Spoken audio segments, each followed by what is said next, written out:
There have been such a wide variety of fighting games that I've seen throughout my life that I tend to forget how many of them I've played. Like off the top, I can think of Dead or Alive, King of Fighters, Injustice, Virtua Fighter, Neo Geo, which I think kind of falls under King of Fighters as well. Killer Instinct was a thing for a period of time. I don't know if y'all put Soul Calibur in that category, but me personally, I would. The point I'm trying to make is, next to like first person shooters and horror games, I feel like fighting games are a really big staple in gaming. I'd go as far as to say that they're probably one of the pillars. People fucking love fighting games. I mean, hell, they have tournaments for them. Whether it's your typical gaming tournament at PAX, or if it's an actual esport, people genuinely love this genre of gaming. Now, between the fighting games I named at the beginning and the other fighting games that I didn't, neither side will ever have as much love as the top 3 fighting games that I'm about to name.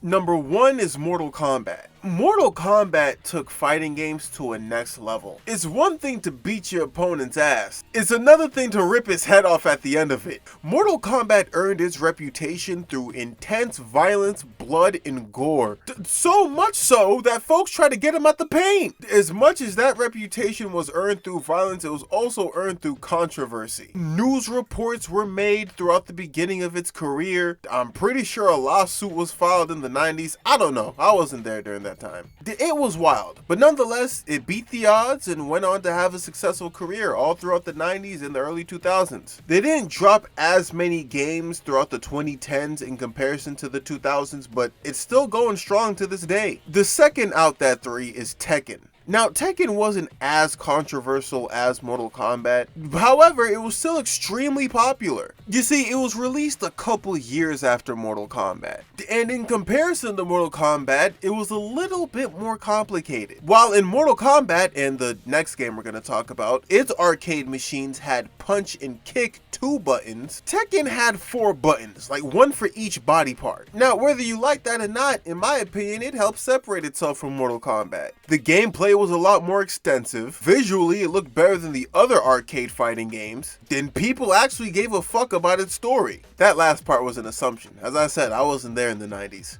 Anyways, the series was a hit. The arcade series and the console series proved to be just as successful as Mortal Kombat. And also, unlike Mortal Kombat, its first release also had the advantage of being released on both arcade and a year later, consoles. It boomed in the 90s and it created a lifespan for over 2 decades, the most recent one releasing last year. Now, next to Mortal Kombat and Tekken, the third game out the trilogy that people consider fighting game royalty is Street Fighter. As controversial as Mortal Kombat was, and as detailed in gameplay as Tekken was, both of those game franchises owe their success to Street Fighter. While Mortal Kombat and Tekken released in the early 90s, the very first Street Fighter game was released in the mid-80s. Published through Capcom in 1987, Street Fighter gained nationwide, global-wide success through their arcade games. Now, even though they're all part of the same trinity of the top 3 best fighting games, Street Fighter is ahead of Mortal Kombat and Tekken, and it's for 2 reasons. Now, the first reason, obviously, is because it was released first. If you were to talk to somebody about those 3 fighting games, they'll always put Street Fighter ahead of the first 2, not necessarily in terms of combat, but more so in terms of impact. Many people see Street Fighter as the blueprint for the common fighting game, and that's for Mortal Kombat and Tekken included. Let me not say always, because I know some people who would put Tekken over Street Fighter, despite coming after, but for me personally and many other people, Street Fighter is the blueprint. And in comparison to the other 2, gameplay wise, I'm not going to say it's lacking, but it's not as flashy. Like, if you were to compare Street Fighter to Mortal Kombat, it's nowhere near as violent or gory. And if you were to compare Street Fighter to Tekken, the controls and gameplay are nowhere near as advanced, at least during that time. While Tekken's controls offer more combos and quote-unquote skill, many people will look at Street Fighter controls as just another button masher. Nonetheless, I think a lot of us give it a pass because, like I said before, it's the blueprint. Now, the second reason why Street Fighter would probably be put ahead of both Mortal Kombat and Tekken is because Capcom, after the release of Street Fighter 1 and around the release of Street Fighter 2, they didn't give the player any room to breathe. So Street Fighter 1 was released in '87, right? This is where I'm going with this. For 2 years after the release, they were quiet, right? Fast forward to the third year, 1990, they released Street Fighter 2010, was a 2D beat 'em up. Year after that, they released Street Fighter 2. Between 1990, starting with Street Fighter 2010, in 2006, ending with Street Fighter Alpha Anthology, which was the last Street Fighter game released on consoles before the fourth one, Capcom released 23 different Street Fighter games and properties. Whether it be Street Fighter games themselves, special editions of said Street Fighter games, collaborations with other companies like Marvel. For 16 years, they released 23 different games on both arcade and console. Their catalog is insanely, ridiculously huge for no reason. Like, a lot of those games were just special editions of 2 and 3, or just compilations, with a few other original properties in between. But nonetheless, every time a new one dropped, it expanded the Street Fighter catalog. Matter of fact, I'm gonna break it down to you like this. Between 1990 and the year 2000, they released 17 different Street Fighter games. Quotation marks around different. Now, 1990 to 2000, that's 10 years. Within 10 years of 94 to 2004, Tekken released 6 games. Mortal Kombat kind of comes in second in terms of longevity, because between 1992 and 2002, they released like 11 games. But even with Mortal Kombat, a few of those games were just new ports for the same shit. But still, none of them released that many games within that time period in comparison to Street Fighter. Now, outside of those two reasons for why I personally think that they lasted as long as they did, Street Fighter as a whole is a fun game. The special moves, the wacky characters, and the simplicity of Street Fighter help make that game as popular as it is. Granted, actually trying to read the controls, especially on console, isn't as simple as I try to make it seem, but the gameplay itself is fairly easy for you to get into, especially now. Before 2008, for the majority of its lifespan, Street Fighter was always a 2D fighting game. One character on the left versus one character on the right. You can't move forward and backwards, you can only move left and right, and up, obviously. The amount of buttons you needed to attack your opponent was limited because you had punches and kicks divided by like 2 different sets of buttons. Super attacks, which vary dependent on the person that you're playing as. And iconic characters. Ryu is not only the poster boy for Street Fighter, but he's also kind of the poster boy for Capcom. I'll say like next to Mega Man. Chun-Li I'd say is a close second. To wrap it up, Street Fighter had it made. A 2D fighting platform with simple controls between both consoles and arcade. That was the formula that they kept for 2 decades. At least up until 2008 rolled around the corner and they released Street Fighter 4. Yo, let me tell you, this game was fucking legendary. So before Street Fighter 4 was released, right? 2 years before, they released Street Fighter Alpha Anthology on the PS2, which was a collection of the 3 Street Fighter Alpha games, right? 2D fighting style, blah blah blah. That's the way it was presented on the game. Fast forward 2 years later, it's like they changed all that shit. The graphics, the presentation, everything was changed. Like, they kept the formula of the whole left-right platform fighter, right? But graphically, it wasn't shot like a 2D arcade port like the other ones were. This felt like a genuine 2008 HD released game. It was fucking beautiful. Completely different than any Street Fighter game before it. Not just in graphics, but also kind of in gameplay. Now, released through arcades in 2008 out in Japan and then later ported to consoles like PS3 and 360 over in America, Street Fighter 4 was the 4th installment of the main entry series of the Street Fighter games. Now, the thing with Street Fighter 4 is between 1987 and 97, the Street Fighter series had 3 games, but after the 3rd one, they kinda took a hiatus. Even though they released smaller projects after the 3rd installment, they didn't release a single game in the main entry of the Street Fighter games for 11 years. So if you were to ignore the other projects and go based off of the main installments, Street Fighter 4, 11 years after its predecessor, is a crazy comeback. This game was universally loved the year it came out. At least in my eyes playing it. Like, me and all the other kids at school, all my cousins, everybody who was like my age or even above, teenagers, adults, children, whatever the fuck, we all loved this shit. It's like everywhere you went, somebody had a copy of Street Fighter 4. Hell, for a lot of people growing up in the early 2000s, this might have been their introduction to the series. And it's not just because of how good of a game it is, but it's also due to the changes that they made between this one and the first 3 Street Fighter games, which I will go into in a second. There's a number of things I want to talk about when it comes to Street Fighter 4, but the main purpose of this video and the main thing I want to get across is that Street Fighter 4 is one of, if not the most important fighting game we've had within the last 20 years. But before we get into that, we're going to talk about the game itself. Now, with most games, fighting games, shooter or whatever, I normally talk about like the story, then the gameplay, and then the multiplayer. But the thing with Street Fighter 4 is it has a story behind it, but it doesn't exactly have a campaign mode. You see, it works like this. You have a prologue for your character in the beginning of arcade mode, then you have a rival sequence, then you have an ending after you beat arcade mode. But that's the only form of cutscenes you're really gonna get. If you want to get a proper breakdown on the Street Fighter 4 series, there are 2 DVDs or specials that you can watch. It's Street Fighter 4, The Ties That Bind, and the Street Fighter 4 Juri Han OVA. Now, as for the game, we have arcade mode. Arcade mode works like this. You pick a character from the select screen, Ryu being an example, I mean he's the main character, and then you jump into a prologue. Ryu is being invited to a new tournament that's opening up its doors for fighters all around the world. Now, what he doesn't know is that it's technically a trap to lure him in. Shadaloo needs his data in order to complete the Bleach project. And it seems like other people know, like Chun-Li, Crimson Viper, Gil. They understand it's a trap and they enter the tournament in order to stop it. Anyways, invitation in hand, Ryu leads his way to the tournament. And that's the prologue for Ryu's arcade mode. All the other characters have their own intros and prologues, each prologue kind of helping to piece together the story of the game.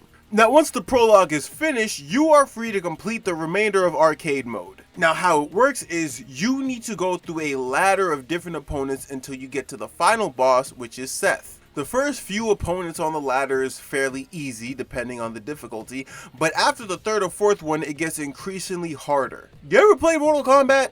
Yeah, it's like that. Fight a ladder full of fighters until you get to the last one. Now, once you get to Seth, it's going to take a while for you to beat him, depending on how good you are at the game, but once you beat Seth, you get an ending. Basically, whatever fighter you selected after beating Seth, you get to see the aftermath of the tournament for that selected fighter. For example, with Ryu, his ending is basically him finding peace along his journey, him contemplating how much stronger he's gotten after facing various fighters across the world, and testing it out by firing a Hadouken at a waterfall, which he failed to complete in the prologue. Each character has their own ending for you to find and play throughout the game. Oh, and another thing, after you beat the arcade mode for whichever fighter you pick, you also unlock a character. There's a bunch of characters for you to unlock throughout the game, and they're each unlocked by fighting with a specific person. Like, you can't just play the arcade mode with the same person every single time.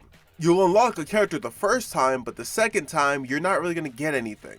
In order for you to unlock each character, you need to play as each respected fighter throughout the game, or at least the majority. Now, you might find this difficult because you might not play as every single person in the game, or you might not be as good with every single character, but I think it really helps flesh out the dynamics with each fighter that you play as. It's up to you if you care that much to unlock everybody, but I'd suggest going for it. Now on to the gameplay. Now, the gameplay for Street Fighter 4 is formulated in the same concept as Street Fighters 1 through 3. It's a 2D platinum fighter with a variety of different special moves and attacks that you can use on your opponent. Now, unlike other games, like I said previously, Mortal Kombat and Tekken, the actual fighting mechanics of Street Fighter isn't really that in-depth. Combos weren't really something that you orchestrated properly through a selection of moves in the menu list, but more so, and this is just for me and players like me, button mashing.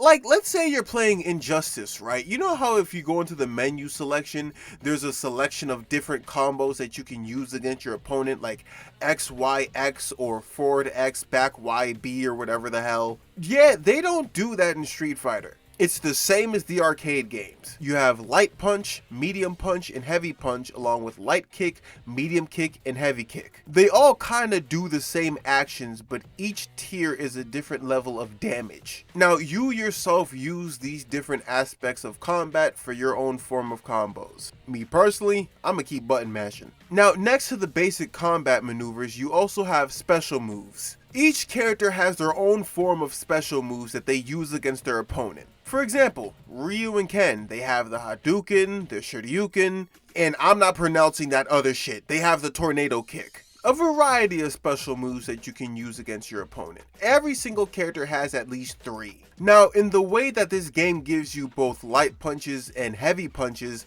it's also the same logic with super attacks. Now, with super attacks, there's regular super attacks, but there's also enhanced ones as well. Let's say you fire a Hadouken after your opponent.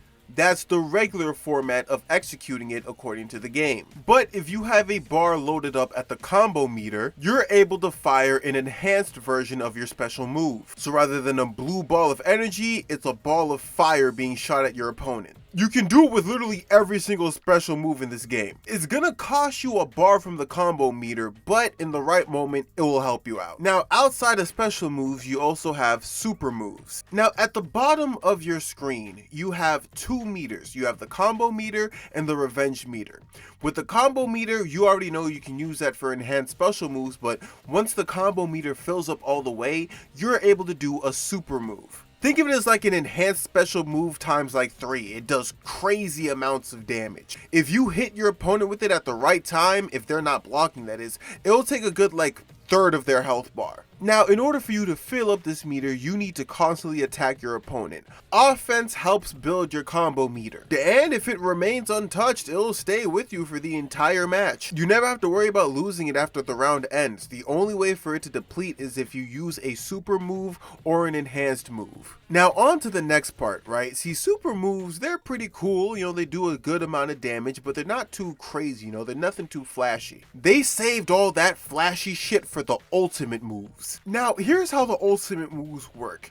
Next to your combo meter, you have a revenge meter. You know how I said with the combo meter, you raise it by being on the offensive? Well, with the revenge meter, you get it by getting your ass beat. The worse your opponent hurts you, the greater the meter will raise. Like, the only chance you really have to activate it is if you're like damn near death. It's a break glass in case of an emergency kind of thing. Now, once the meter is full, you have the opportunity to do an ultimate attack. Man, the ultimate attacks are fucking insane. First things first, they take like damn near half of your health bar away if you get hit with one of them. They do insane amounts of damage, and they're flashy as hell. This is how it works, right? After you hit a revenge move on your opponent, you know, an ultimate attack, a sequence happens if they get caught with it. At first, the arena kind of fades to black, and the camera just zooms in on your character right when he or she is about to execute the move. It's a quick little cutscene, and once you execute it, you make your opponent pay for every punch thrown at your face. Now, obviously, each character has their own ultimate attacks, right? But some of them are a lot more flashier than others. Like with Ryu, he has the Metsu Hadouken, where he loads it up Kamehameha style, but instead of a blue light, it's purple, and he fires it at the opponent. And the sequence is kind of basic, but it takes up for the amount of damage that it leaves on him. Then you have people like Zangief, where his ultimate attack is the pure epitome of both damage and flashiness. Bro straight up grabs you, German suplexes you on the ground, breaks your spine off of his knees, throws you into the air like 50 feet or some shit, jumps up and does a spinning pile driver back down on the ground. That's some Def Jam Fight for New York shit. And there's nothing you can do.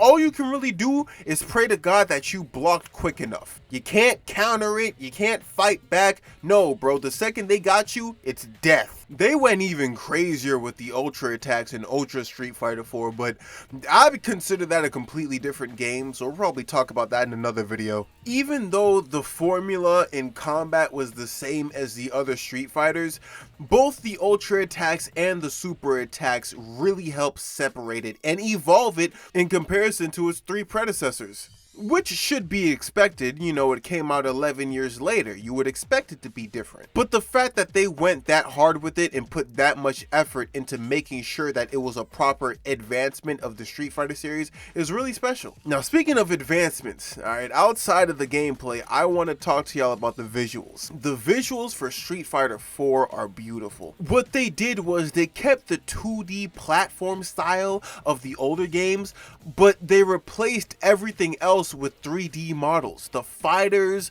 the arenas, the background characters, everything about this game is three-dimensional. And this next quote might be me gassing it up a little too much, but in my opinion, that shit was revolutionary. I literally can't think of any other fighting game at that time that did that. Every 3D fighting game played like a 3D fighting game. Mortal Kombat, Tekken, Dead or Alive, Virtua Fighter, all of them advanced within the times. They had 3D models, so they had 3D arenas. There was a lot more free movement. But with Capcom, they didn't do that with Street Fighter 4.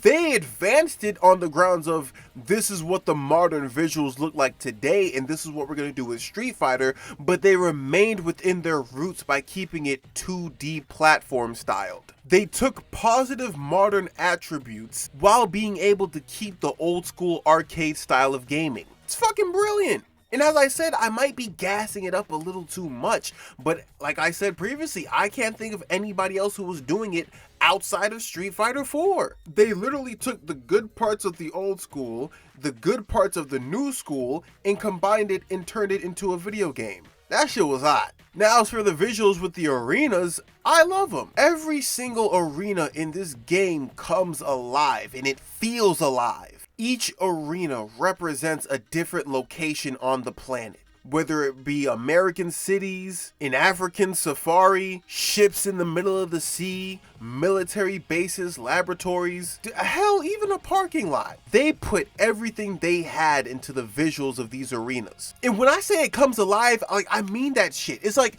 imagine if you and your opponent, right? You know, you have the background characters and the NPCs in the back doing their thing, but if you or another person were to make like this crazy explosive combo or do this crazy big move, the crowd would react to it, depending on if there's a crowd in the background or not. While the fighters remain somewhat stoic, everyone and everything behind them watching it is extremely loud and expressive. Like, it feels like two random fighters were just dropped in some random part of the world and just started going at it in front of a crowd full of people. And rather than minding their business, they all crowded around to see who would win. My personal favorite arena in this game is Diner, and that arena represents exactly what I'm talking about. You're in the parking lot of a late night diner, surrounded by cars, and the lighting is based off of the lighting in the diner, but also the headlights of these vehicles. And you got people sitting inside the car, on top of the car, next to it, watching the fight go on, reacting to every single thing that happens in front of them. It's like Ryu and Ken just started fighting in front of a Waffle House. This is exactly what would happen. Maybe it's a little bit exaggerated, but still, it feels alive. Now, as for the multiplayer aspect of the game, surprisingly, the servers are still up. You can easily go into a ranked match or player match and find a game with a select few of people who are still playing this game. Granted, it kind of sucks because, as I said, I consider this a button masher, and apparently so does everybody else, and you might run into a few people who constantly spam the same move over and over again, but fuck it, at least the servers are still up, and the wait time was damn near zero. I didn't have to wait for a long period of time for me to find a game. I think at most it was probably like, I don't know, like 20 seconds. Street Fighter 4's multiplayer is still alive and well. So if you've never played it and you want to buy a copy of it today, you can literally still play it in its full entirety like it just came out in 2008. I loved everything about this game, man. The arcade, the gameplay, the character designs, the arena designs, ultimate attacks, super attacks, everything about it was fucking amazing. And as I said, it might just be the nostalgia speaking, because I was in like, what, the second grade when this game dropped? I have a lot of deep, fond memories of Street Fighter 4. Whether it's between me, my friends, my cousins, my uncles, whoever, I genuinely love this game for everything they gave us. And one more thing I loved about the game before I get into its impact, Yo, that fucking intro to Street Fighter 4 was insane. Indestructible to this day is on my playlist. Like, it was crazy. The intro goes like this, right? It's Ryu and Ken duking it out in God fucking knows where, in this black and white filtered with like red and blue colored streaks. They're the first fight. There's another fight that's going on in the background with Crimson Viper and Chun-Li. It got Abel and Gil in the background. They gearing up for whatever they got next. It got fights between Asuma and Gouken. You got all these different sets of rivals fighting across different locations of the world, all the while Indestructible by Exile is playing in the background. It's such a great montage, bro. Hands down, one of the best fighting game intros I've ever seen. If you've never played Street Fighter 4, I'm not even going to tell you to look it up yourself. Grab a copy first. Don't even look at the intro on YouTube. Grab a copy so you can experience it firsthand in your face. I fucking love that intro. If you were to ask me with a definitive theme song for the Street Fighter series as a whole, I'd go with Indestructible. Like, I get if you were born in like the 80s and 90s and you probably picked something within that time period, I completely understand that. But for me, growing up in the age that I did, this is the ideal Street Fighter game to me. And so was its theme song. This shit represents all Street Fighter in my opinion. Now that we've gotten my love for the game out the way, let's go on to the impact. Street Fighter 4, in my opinion, is the most impactful fighting game we've had within the past 2 decades, and I'm going to finally explain why. Now, if you let other people tell it, before Street Fighter 4 came out, fighting games were dead. Realistically, other than Mortal Kombat, most fighting games weren't doing too well in sales, notoriety included. Tekken was another fighting game that was relatively safe. Those two games specifically had solidified names, but even with Mortal Kombat, they were kind of moving in a pretty dark corner. Like, before the release of Street Fighter 4, if my memory serves me correctly, I think the last drop Mortal Kombat had was MK vs DC Universe. Now, don't get it twisted, I do have a lot of respect for that game, not necessarily because, you know, I was a kid at the time, but it kind of paved the way for Injustice. But we gotta keep it real, a lot of people didn't like the game. I remember some of the adults in my life at the time were talking about how like it was the death of Mortal Kombat, how they watered the shit down to make it more enjoyable for kids. Which, let's keep it real, they did. They watered the fuck out of that game. And that was before Street Fighter 4. Who knows what they would have done after? But once Street Fighter 4 dropped, it's like other gaming companies saw that formula and decided to do the same thing with themselves. Even though Street Fighter 4 was a continuation of the series, in its own way, it was also a reinventation. That game helped raise standards as to what a good fighting game looked like. And it also showed that older fighting games can properly thrive in the modern world of gaming with a few tweaks and adjustments. And to show you how deep their impact is, let's fast forward 2 to 3 years later, after Street Fighter 4 and Mortal Kombat vs DC Universe. What game dropped? Mortal Kombat 9. Mortal Kombat 9 was like the Street Fighter 4 of the Mortal Kombat series. They restarted the entire story of Mortal Kombat, went straight back to square one so they can have a clean state, and they continued it on the same path somewhat, but with different adjustments to the story, while also taking the gameplay formula of Street Fighter 4. Much like the game before it, it took 3D models and put them into a 2D platform. Now with Mortal Kombat, they were already doing 3D models before Street Fighter started doing it. That whole PS2 era of Mortal Kombat games were nothing but 3D games. It's just that rather keeping a 3D arena, they did what Street Fighter did and put them on a 2D platform styled game. And Mortal Kombat 9 was a hit. It was a recreation of the original 3 Mortal Kombat stories told in its own way, while also using a newer form of presentation introduced through Street Fighter 4. And remember how I said in Street Fighter they had a combo meter which could be used for both enhanced special attacks and super attacks? Mortal Kombat 9 did the exact same thing. You could use the meter once built up for enhanced version of each character's super move, while also using it to unleash a devastating flurry of combos once the meter's all the way up. It's just that instead of calling it a super combo like Street Fighter did, they called it X-rays. It's literally the exact same concept as Street Fighter 4. And if Mortal Kombat isn't enough for you, let's use another fighting game series, Killer Instinct. Killer Instinct is one of those fighting game series that wasn't really as popular as Street Fighter, Mortal Kombat, or Tekken, but it did have somewhat of a series. It had 2 different arcade releases throughout the 90s, but then fast forward 17 years later, after the last drop in 1996, they come out with a reboot of the series for Killer Instinct in 2013, where they did the exact same thing Street Fighter 4 and Mortal Kombat 9 did.